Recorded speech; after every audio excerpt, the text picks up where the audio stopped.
जो शिक्षा with RS channel में आपका बहुत बहुत स्वागत है। आज मैं आपको पढ़ाने जा रही हूँ कोऑर्डिनेट ज्योमेट्री। इसमें बताया गया है कि आपका जो प्लेन है उसको 4 रीजन में हम इसमें डिवाइड किया जाता है। इसमें 2 परपेंडिकुलर लाइन एक दूसरे को काटता है, एक हॉरिजॉन्टल में होता है और एक वर्टिकल में होता है। ठीक है, जो हॉरिजॉन्टल में लाइन है उसको एक्स डैश ओ एक्स नाम दिया गया है और जो वर्टिकल में है उसको वाई डैश ओ वाई नाम दिया गया है। ठीक है, ओ जो है हमारा ऑरिजिन है और ये जो है 4 आपका रीजन में है बटा हुआ। कौन कौन सा है? एक जो है एक्स ओ वाई है। क्या है? X O Y.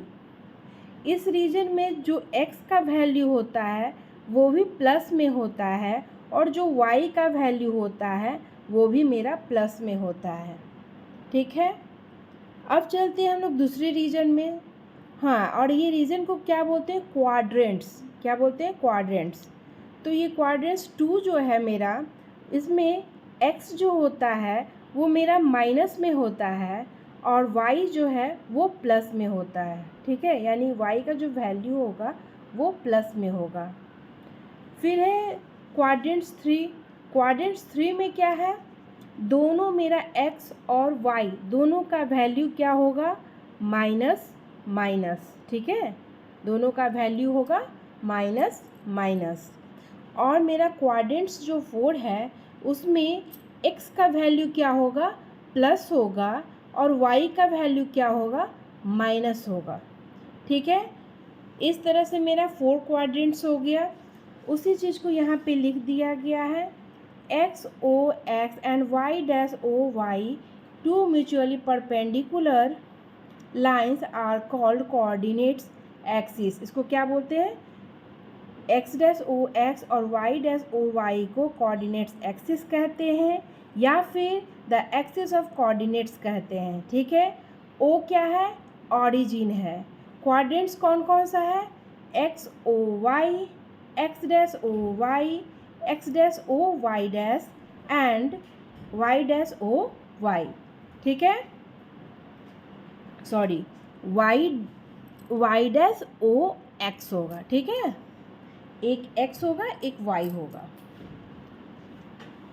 फिर क्या है आपका? O M. अब है आगे क्या चल रहा है? O M. ओ एम जो है वो डिस्टेंस है। कहाँ से डिस्टेंस है? ओ से मेरा ये है y एक्सिस है ना, तो y एक्सिस से मेरा डिस्टेंस है कौन सा? m। और इसको हम लोग क्या बोलते हैं? अब्सिसा। अब या एब्सिसा, अब्सिसा, जो भी बोलिए आप इसको, है ना, या तो फिर एक्स कोऑर्डिनेट इसको कहते हैं। बस एक नॉलेज के लिए, इससे रिलेटेड क्वेश्चन नहीं पूछता है आपका, ज़्यादा एक्स कोऑर्डिनेट पूछे बोलेगा, है ना, लेकिन इसको जानना चाहिए कि इसको क्या कहते हैं। ओ एम जो आपका एक्स एक्सिस पे जो रहेगा कोई भी पॉइंट, उसको या तो एक्स कोऑर्डिनेट कहेंगे या abscissa of the point P. यहाँ पे हम लोग पी यहाँ दिए हैं, है ना, पॉइंट को नाम दिए हैं पी। अगर आप इसको कोई और चीज़ से डिनोटेट करते हैं तो वो चीज़ कहेंगे, है ना, एम लिखते हैं, एन लिखते हैं, या फिर कुछ भी पी क्यू आर एस, कुछ भी ए बी सी डी, है ना। तो ये है। उसी तरह से ये आप कोई भी नाम दे सकते हैं। यहाँ पे हम जो पॉइंट जहाँ पे दोनों आपका मिल रहा है, y से जो दूरी है और x से जो दूरी है वो 3 और 5 से, ये जो 3 और 5 जो लिखा हुआ है हमेशा x का वैल्यू पहले लिखा जाता है और y का वैल्यू जो है बाद में लिखा जाता है। ठीक है, और ओ एन जो है, ओ एन क्या है? y, उसको y कोऑर्डिनेट्स कह सकते हैं या ऑर्डिनेट। ऑर्डिनेट, आपका इसको हट गया तो ऑर्डिनेट हो गया, है ना। तो ऑर्डिनेट ऑफ पॉइंट पी, ये याद करने का तरीका बता रहे हैं, इससे कोई रिलेशन नहीं है इसका। ठीक है, तो एक हो गया एब्सिसा और एक हो गया ऑर्डिनेट। ठीक है, फिर है hence abscissa is the distance of the point P from Y axis. X का वैल्यू है बता रहा है और इसको क्या बोलते हैं, डिस्टेंस फ्रॉम वाई एक्सिस, और इसको क्या कहते हैं, ये जो है 5, ये है डिस्टेंस फ्रॉम एक्स एक्सिस। ठीक है, उसी तरह से ये आपका हो गया ordinate is the distance of the point P from x axis. ठीक है, अगर आप इतना समझ गए हैं तो बाकी का आंसर देना बहुत ही आसान हो जाएगा। हम लोग एक्सरसाइज शुरू करते हैं। एक्सरसाइज 3.1 में क्या है कि आपका एक क्वेश्चन दिया है, how will you describe the position of a table lamp on your study table to another person. ऐसा कुछ आपका क्वेश्चन में नहीं आएगा एग्जाम में, लेकिन अगर आता है तो बस यही है कि एक को हम एक्स एक्सिस मान लेते हैं, दूसरे एज को, टेबल के दूसरे एज को वाई एक्सिस मान लेते हैं। ठीक है, वर्टिकल वाले को वाई एक्सिस और इसको एक्स एक्सिस। उसके बाद एक पॉइंट पी लेंगे जहाँ पे मेरा लैंप रखा हुआ है, तो हम एक्स से उसका एब्सिसा बताएंगे और ऑर्डिनेट बताएंगे, या एक्स एक्सिस बताएंगे, एक्स कोऑर्डिनेट बताएंगे और वाई, है ना, वाई कोऑर्डिनेट बताएंगे और वही मेरा उसका पोजीशन होगा। तो क्या लिखा है, let the lamp is placed on table at point P, let horizontal line be X axis and vertical line be Y axis. ठीक है, thus the position of lamp P is described by A B. यहाँ आप कोई भी distance रख सकते हैं, 5, 3, 20, 25, है ना। तो जो भी पहले रखे हैं वो मेरा x का वैल्यू है और जो भी बाद में रखे हैं वो मेरा y का वैल्यू है। ठीक है, where a distance from y axis and b distance from x axis.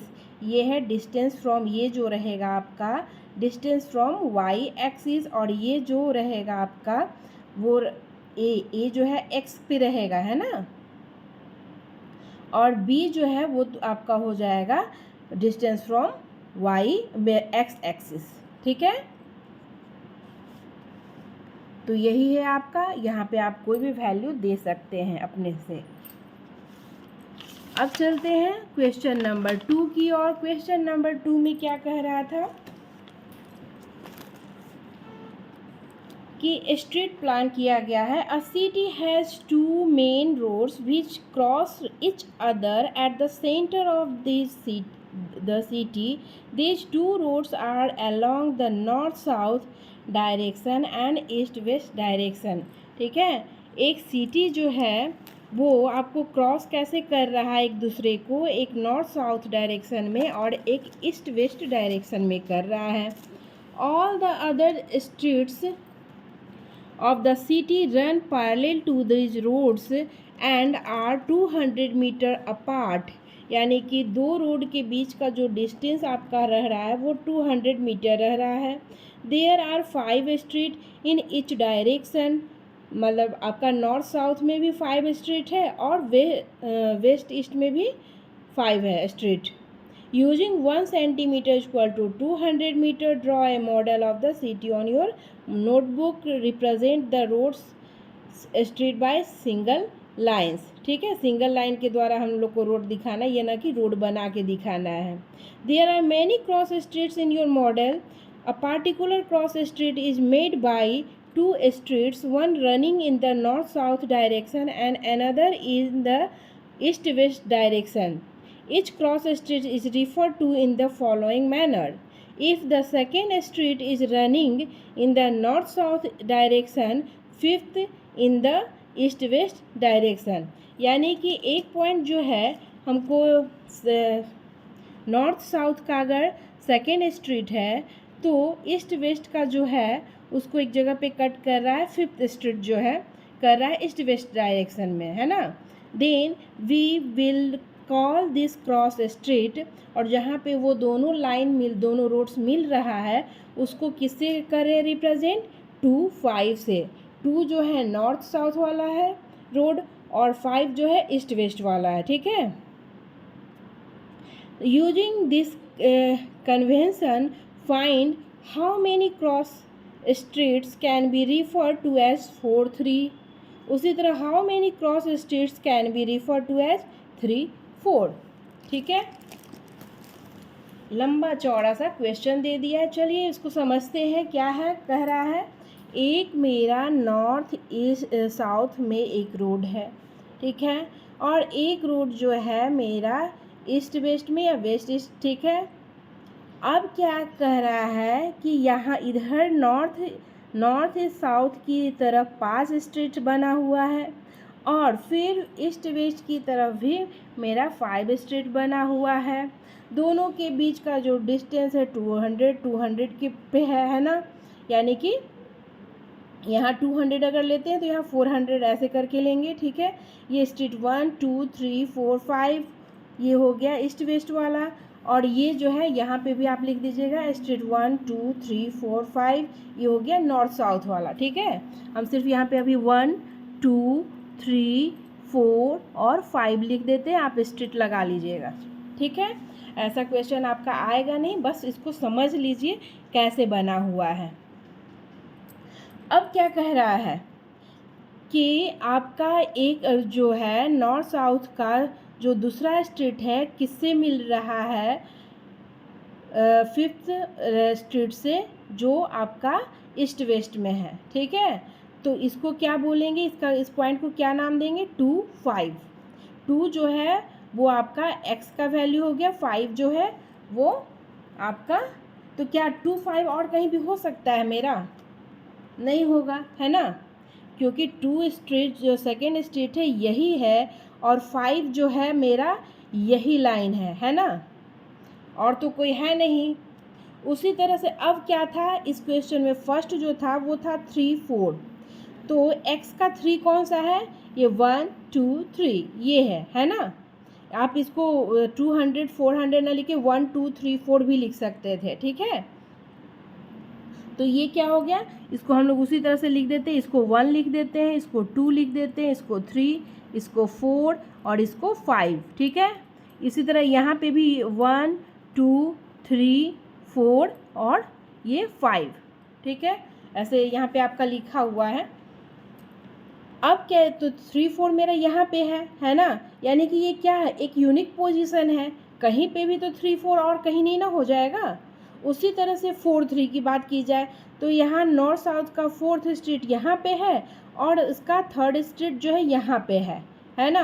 तो ये दोनों आपका मिल गया यहाँ पे, तो ये हो गया 4 3, यानी कि कितना आपका स्ट्रीट यहाँ से आपका गुजर रहा है, तो बस एक गुजर रहा है ना, और एक जब गुजरता है तो क्या बोलते हैं, unique cross street as shown by the point 4 3। उसी तरह से आपका सेकेंड वाला जो आंसर है उसका हो गया a unique cross street as shown by the point 3 4, ठीक है। अब चलते हैं हम नेक्स्ट एक्सरसाइज में। नेक्स्ट एक्सरसाइज क्या कह रहा है,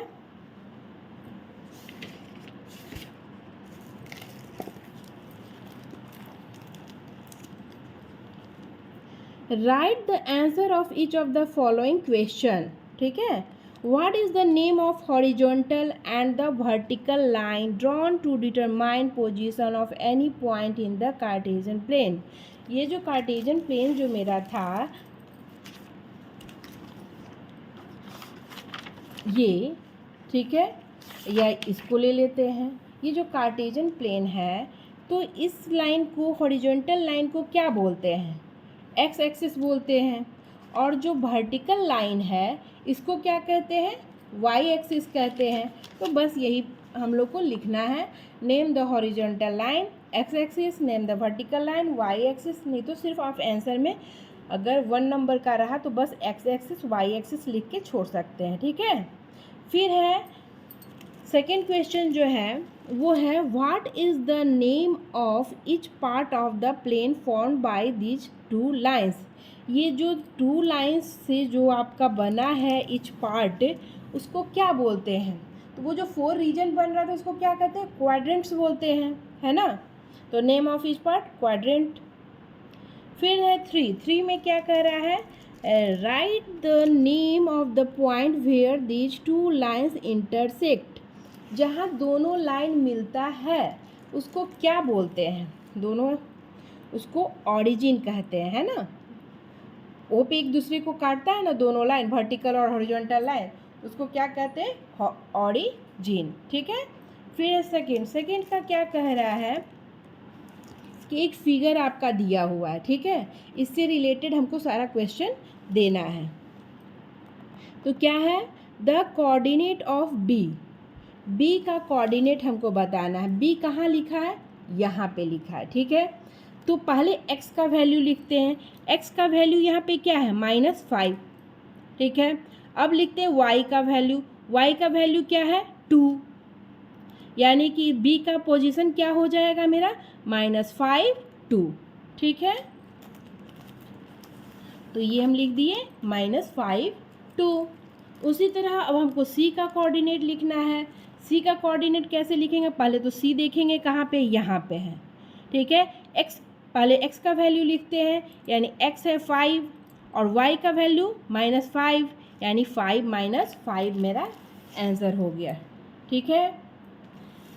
फिर कह रहा है the point identified by the coordinate -3 - 5। इस बार हमको वैल्यू दे दिया है ना, एक्स वाई का वैल्यू दे दिया है, कोऑर्डिनेट दे दिया है, और हमको उस पॉइंट को मालूम करना है कि वो पॉइंट को किससे यहाँ पे डिनोट किया है, ठीक है। तो -3 और -5, -3 -5, माइनस माइनस दोनों कहाँ रहेगा, इधर रहेगा, है ना, थर्ड क्वाड्रेंट में रहेगा। तो अब -3 और -5 यानी कि ये हो गया E, यानी कि वो पॉइंट कौन सा है, E है, ठीक है। तो हम लिख दिए E, ठीक है। ऐसा अधिकतर आपका 1 मार्क्स का ही रहेगा, अगर ज़्यादा मार्क्स का रहा तो थोड़ा सेंटेंस लिख दीजिएगा, ठीक है। फिर 4 में क्या है, the point identify the coordinates 2 - 4।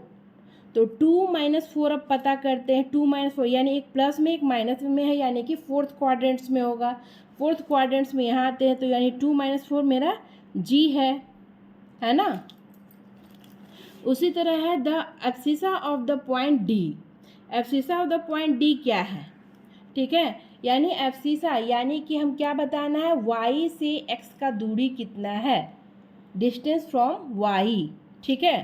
तो यानी डिस्टेंस फ्रॉम वाई क्या है, यहाँ सिर्फ एक्स का वैल्यू हमको बताना है, समझ में आ रहा है ना। एब्सिसा जो होता है वो डिस्टेंस फ्रॉम वाई एक्सिस होता है, और वाई से एक्सिस का यहाँ डिस्टेंस क्या है आपका 6 है, यानी आंसर मेरा सिर्फ 6 होगा, यहाँ पे 2 पॉइंट नहीं देंगे, ठीक है।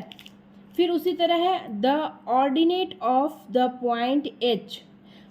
ऑर्डिनेट बताना है, ऑर्डिनेट यानी कि इस बार वाई का वैल्यू बताना है, ठीक है। तो एच की ओर जाते हैं, पहले एच कहाँ है मेरा, यहाँ पे है, एच कहाँ है, यहाँ है। हमको वाई का वैल्यू बताना है, तो वाई का वैल्यू क्या होगा, -3। ऑर्डिनेट बोले वाई का वैल्यू बताएंगे, अगर एब्सिसा बोले तो एक्स का वैल्यू बताएंगे, ठीक है। इतना तो समझ में आ गया आपको। अब है the coordinate of the point L, यानी कि इस बार हमको एक्स और वाई का वैल्यू बताना है। एल कहाँ है, एल कहाँ है आपका, यहाँ पे है ना। एल यहाँ है, यानी कि यहाँ पे वैल्यू ये इस लाइन पे अगर आ रहा है तो एक्स का वैल्यू क्या होना चाहिए, 0। एक्स का वैल्यू क्या होगा, 0, और वाई का वैल्यू क्या होगा, 5, यानी कि 0 और 5 हो जाएगा, ठीक है। क्या हो जाएगा, 0 और 5, ठीक है। उसी तरह से है आपका the coordinate of the point M.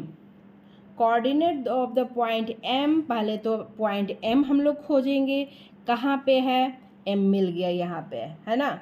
अब बताइए एक्स का, यहाँ एक्स का वैल्यू तो हमको पता चल गया -3 है, लेकिन वाई क्या है, यहाँ पे 0 है, यानी क्या लिखेंगे, -3 और 0, है ना। अगर लाइन पे ही रहे ना तो एक जो है 0 रहेगा आपका, चाहे वो y है चाहे वो x है, ठीक है। तो यहाँ x का वैल्यू हमको मालूम है, यानी y जो है मेरा 0 है। यानी कि -3 और 0 जो है मेरा आंसर हो जाएगा। ठीक है, तो ये एक्सरसाइज 3.2 यहाँ पे समाप्त होता है। अब हम लोग आप चलते हैं एक्सरसाइज 3.3 की ओर। एक्सरसाइज 3.3 क्या कह रहा है? इन विच क्वाड्रेंट और on which axis do each of the point -2 4 3 -1 -1 0 1 2 -3 -5, ये बता रहा है कि किस क्वाड्रेंट्स में पड़ेगा। हम लोग का क्वाड्रेंट्स कितना है? 4 है ना। तो देख के ही बता सकते हैं। x यहाँ क्या है? माइनस में है और ये प्लस में है y, यानी कि ये सेकंड में है, सेकंड क्वाड्रेंट्स में है। उसी तरह ये प्लस है और ये माइनस है, यानी कि ये फोर्थ क्वाड्रेंट्स है। ये -1 है और ये 0 है, यानी कि ये लाइन पे है और लाइन में कहाँ पे है? x जो है माइनस में है और 0 समझिए कि वो प्लस ही रहेगा, यानी कि ये आपका सेकेंड है क्वाड्रेंट्स। उसी तरह 1 और 2 जो है, 1 और 2 दोनों प्लस है, यानी कि ये आपका फर्स्ट क्वाड्रेंट्स में है। और -3 और -5 यानी कि दोनों माइनस में है, यानी कि ये थर्ड क्वाड्रेंट्स में है। ठीक है, यानी कि आपका ये किस तरह से लिखाएगा? ये जो है क्वाड्रेंट 1 में है 1 2 दोनों प्लस है। देखिए ये जो है आपका क्वाड्रेंट्स ऐसे चलता है एंटी क्लॉकवाइज। ठीक है, ये 1 हो गया, ये 2 हो गया, ये 3 हो गया, ये 4 हो गया। ठीक है, हमको स्टार्ट में ही आपको बताए थे कि ये जो है फर्स्ट क्वाड्रेंट्स वो प्लस प्लस होता है, दूसरा जो है माइनस प्लस होता है, तीसरा जो है वो माइनस माइनस होता है और फोर्थ जो है वो आपका प्लस और माइनस होता है। और फर्स्ट में जो भी नंबर है वो x है और जो सेकंड में नंबर है वो y है। ठीक है, इतना हम लोग को समझ में आ गया। तो बस इसी से उसका आंसर देना है। अब हमको क्या कर रहा है, इसके साथ ही ये भी कह रहा है कि आप वेरीफाई कीजिए अपने आंसर को, उसको लोकेट करके। ठीक है, ये जो पॉइंट दिया है इसको लोकेट करके आप इसको वेरीफाई कीजिए। हम लोग ऐसे ग्राफ बना लेंगे। ठीक है, मैक्सिमम नंबर देख लेंगे कि कहाँ तक जा रहा है और उसी तरह से करेंगे। ठीक है, तो मेरा ये हो गया, क्या हो गया? y, ये हो गया x, ये हो गया y डैश और ये हो गया x डैश और o लिखा हुआ है। ठीक, ओरिजिन लिखा हुआ है।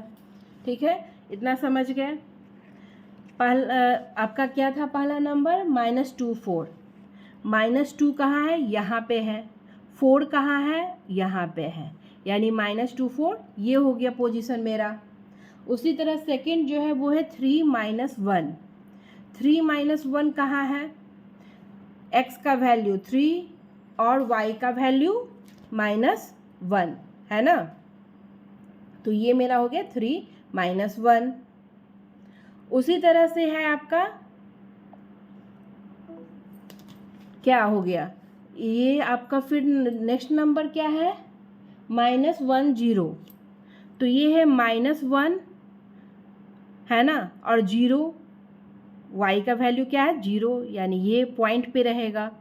उसी तरह है आपका एक है 1 और 2, ये पोजीशन हो जाएगा, इधर से 1 और इधर से 2। ठीक है, उसी तरह से फिर है -3 और -5, दोनों माइनस माइनस में है, इधर से -3 और इधर से -5, ये पोजीशन। इस तरह से हम लोग वेरीफाई कर लिए कि कौन किस क्वाड्रेंट में पड़ रहा है ना। सेकंड क्वेश्चन है आपका, कुछ x और y का वैल्यू दिया हुआ है, इसको हमको दिखाना है क्वाड्रेंट बनाकर ग्राफ में। तो इस तरह से हम लोग बना लिए। ठीक है, अब जो जो पॉइंट दिया हुआ है आपको बाकी सब तो समझ में आ गया होगा। प्रॉब्लम कहाँ हो रहा होगा? ये -1.25 पे प्रॉब्लम हो रहा होगा। ठीक है, तो इसको हम मान लीजिए कि ये जो है मेरा डेसिमल हटा दे तो 125 हो जाएगा, यानी इसको 100 मान लेते हैं, इसको 200 मान लेते हैं। ठीक है, इतना समझ में आया। अब यहाँ से यहाँ 10 लाइन होता है, 10 लाइन्स होता है ना, इन दोनों के बीच में छोटा छोटा लाइन, वो 10 लाइन्स होता है। एक मिडिल में एक थोड़ा सा और मोटा, पतला सा मोटा लाइन जो है वो 5 पे होता है, यानी 5 यानी कि 0.50 हो गया वो। अब वो 0.50 जो है 50 हो गया, तो ये यहाँ इसके और इसके बीच का जो आधा जो पॉइंट होगा यानी 2.5, वही आपका जो है क्या हो जाएगा, -1.25। समझ में आ रहा है। यहाँ से आपका 2 लाइन लेंगे और दूसरा और तीसरा लाइन के बीच में जो पॉइंट होगा ना, वहाँ पे डॉट देंगे, तो वो आपका आ जाएगा 0.25, यानी -1.25 हो जाएगा। ठीक है, सिंपल सा बात है। और बाकी तो आपको समझ में आता ही है। ये था आपका 3 और -1, तो 3x का वैल्यू है और -1 जो है y का वैल्यू है। उसी तरह से ऊपर में आपका 1 और 3 है, तो x का वैल्यू क्या हो गया, 1 हो गया, y का वैल्यू 3। फिर है आपका यहाँ पे -17, यानी यहाँ से x से हम लेंगे, ये है -1 और यहाँ हो गया 7। फिर है -28, यानी x लेंगे -2 और y लेंगे 8, है ना। तो इस तरह से मेरा बन जाएगा। और यहाँ पे था 0, तो 0 जो हो गया आपका किसका वैल्यू हो गया, x का वैल्यू हो गया, और y का वैल्यू क्या था, -1.25। ये मेरा आ गया -1.25। ठीक है, आशा करते हैं आपको समझ में आ गया होगा। चैनल को सब्सक्राइब ज़रूर कीजिए और जहाँ जितना ज़्यादा हो लाइक कीजिए और इसको सब्सक्राइब कीजिए, है ना। औरों को भी शेयर कीजिए ताकि इसका फ़ायदा वे लोग भी उठा पाए। Thank you.